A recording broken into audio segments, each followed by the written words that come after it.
حادثة سير خطيرة وقعت اليوم الأحد على مستوى الطريق السيار الرابط بين مراكش والدار البيضاء بسبب الرياح القوية التي شهدتها عدد من مناطق المملكة.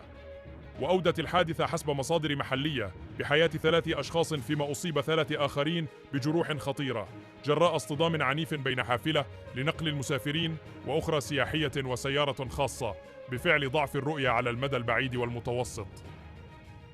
وتم نقل الضحايا إلى مستودع الأموات، فيما نقل المصابون إلى مستعجلات المستشفى الجامعي محمد السادس بمراكش. وفتحت عناصر الدرك الملكي تحقيقا تحت إشراف النيابة العامة المختصة لمعرفة ملابسات هذه الحادثة المروعة. وكانت المديرية العامة للأرصاد الجوية قد أفادت في نشرة إنذارية من مستوى يقظة أحمر أنه من المتوقع هبوب رياح قوية مع تطاير الغبار من 100 إلى 110 كيلومنسيس يوم الأحد من الساعة 5 صباحا إلى 5 مساء بكل من أقاليم الصويرة وآسفي وشيشاوة والجديدة وسيد بنور.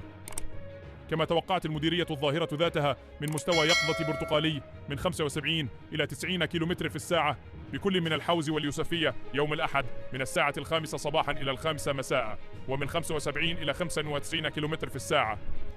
في كل من النواصر والمحمدية وبن سليمان ومديونة والدار البيضاء وبرشيد والفقيه بن صالح وخريبك وسطات ومراكش ورحامنة وقلعة السراغنة والصخيرات وتمارة والخميسات والرباط وسلة وسيدي سليمان ومكناس والحاجب وسيدي قاسم، وذلك يوم الأحد من الساعة 9 صباحا إلى 8 مساء.